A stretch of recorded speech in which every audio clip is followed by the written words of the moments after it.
Top 10 Theories and Ideas That Hurt the World. Theories like eugenics or those which discriminate based on gender, race, or sexual orientation are extremely harmful to society. They create divisions between us, usually on falsified or ignorant scientific grounds. While some of the ideas on this list have been widely discredited, there are still adherents throughout the globe, with some of them even believed by the majority of the population. Place 10. Gay men and blood donation. Prevalent in a number of countries, including the United States, France, and Germany, bans on homosexual men are often based on unfounded fears or overt homophobia. Since the 1980, as AIDS began to be seen as a public menace, laws were put on the books in the U.S. that banned blood donations from people who were seen as overwhelmingly likely to contract the disease. They're placed in the same high-risk category as intravenous drug users. At the time, that seemed like the only way to combat AIDS, considering most of those infected were homosexual men. Moreover, by 1985, a large number of hemophiliacs got HIV from blood transfusions, justifying this overcautious approach. However, even when donating blood today, men are still required to answer the following question: from 1977 to the present, have you had sexual contact with another male, even once? U.S. laws are not inherently homophobic. Lesbians are allowed to donate freely, but they still don't have a scientific basis. In fact, heterosexual men who engage in risky sexual situations or have been treated for any number of STIs in the past year are free to donate as often as they want. Granted, homosexual men are statistically more likely to contract HIV than heterosexual men, but there are now tests which can detect with 99.9% accuracy whether or not blood is contaminated with HIV after only 7 to 10 days, making a lifetime ban irrational. Place 9. Dysesthesia ethiopica. Much like the more widely known drapetomania, dysesthesia ethiopica was a theorized mental illness from which African slaves were said to suffer. Known to slave owners as rascality, it was characterized as causing a great hebetude of the intellectual faculties, as to be like a person half asleep. Created by the American physician Samuel Cartwright, who was also the inventor of drapetomania, it was often given as the reason for a slave's laziness, due to the deterioration of the slave's blood. In addition, slave owners who treated their slaves either too kindly or too harshly could contract the illness. It was also said to be much more prevalent among freed slaves than those still in captivity, and the only way for a captive slave to catch the illness was to come in contact with a freed slave.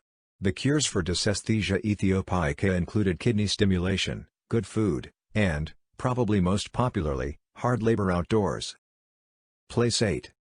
Traditional Chinese medicine. Traditional Chinese medicine, or TCM, is believed to have originated as far back as the 28th century BC, with a man named Shennong cataloging nearly 400 species of medicinal plants. Over the centuries since, this catalog has expanded to include about 1,000 different plants and 36 different animals. The threat from TCM comes from its real harm to a number of endangered animals, including tigers, rhinos, and seahorses, which makes it part of the cause of what scientists refer to as the Earth's sixth mass extinction. Granted, Chinese medicine isn't the only one to blame. China outlawed using rhino horn as medicine in the 1990, but Vietnamese rumors of its efficacy in treating cancer have dramatically ramped up poaching efforts. The problem with TCM is that many of the alleged health benefits related to animal parts, rhino horn lowers blood pressure, alligator meat prevents cancer, etc., have been proven false by various scientific studies. As such, TCM is leading to the extinction of a number of different animals for absolutely no benefit to anyone but poachers. Place 7. Pure blood theory in Korea. Similarly to the laws that have at times affected interracial marriage in just about every country, the Korean idea of pure blood stems from the belief that the country's people have all descended from one man, Dangun, who is said to have founded the first Korean kingdom. Because of that, the country is believed to have a single bloodline, which is supposed to unite the people even when kings change or dynasties fall. There are some historians who feel it came about due to Japanese subjugation and the resulting attempt at assimilation. In addition, this pure blood theory affects any relationship a Korean might have with a non-Korean. People merely traveling with platonic friends may become subject to racial slurs and even violence. In South Korea, where a 2008 survey revealed that 42% of the population had never even seen someone who wasn't Korean, xenophobia is so entrenched that one man was quoted as saying anytime he sees a Korean woman with a foreigner, he feels as if his own mother betrayed him. Place 6.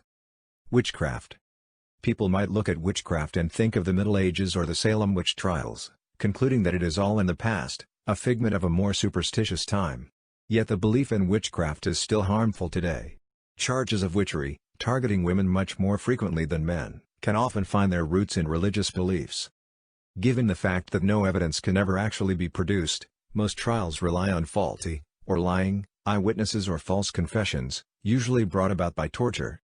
For example, just in 2013 in Papua New Guinea, a woman was burned alive for being a sangama, one of a number of words for a witch.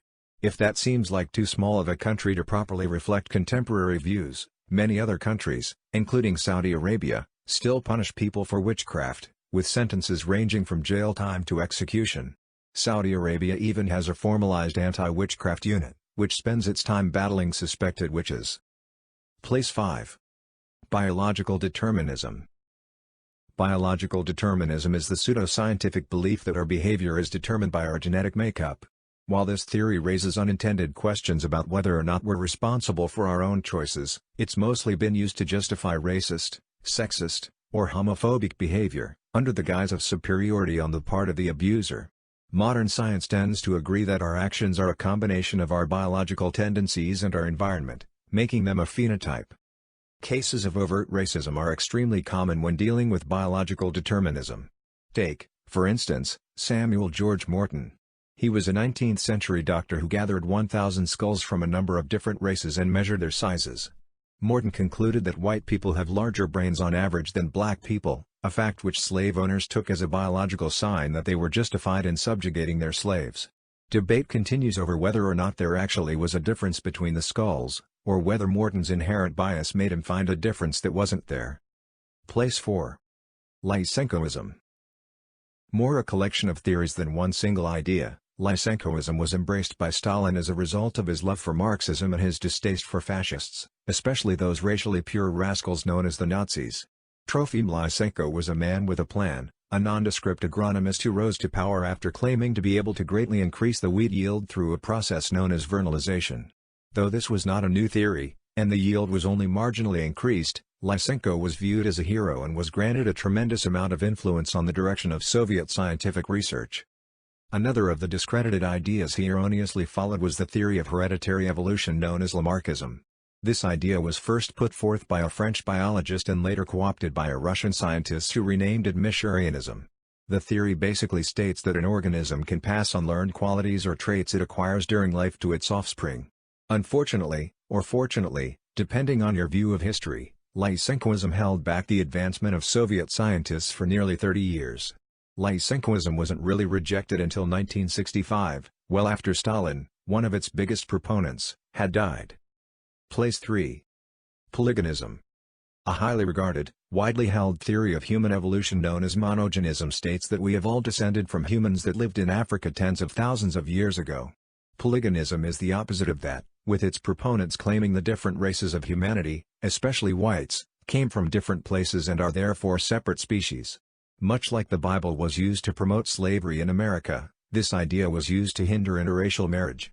It also helped slavery's cause, but the more religious Southerners objected to the idea on biblical grounds. Samuel George Morton, of the biological determinism crowd, was also a proponent of this idea. Although his Quaker beliefs opposed slavery, he considered black people to be a separate species because of the racial differences.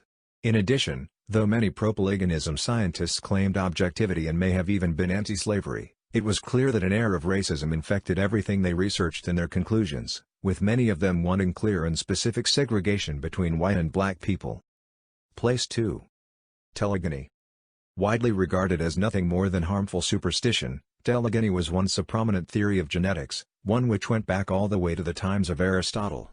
It was believed that the heredity of a person was influenced by their biological father, as well as any other males with whom the person's mother slept.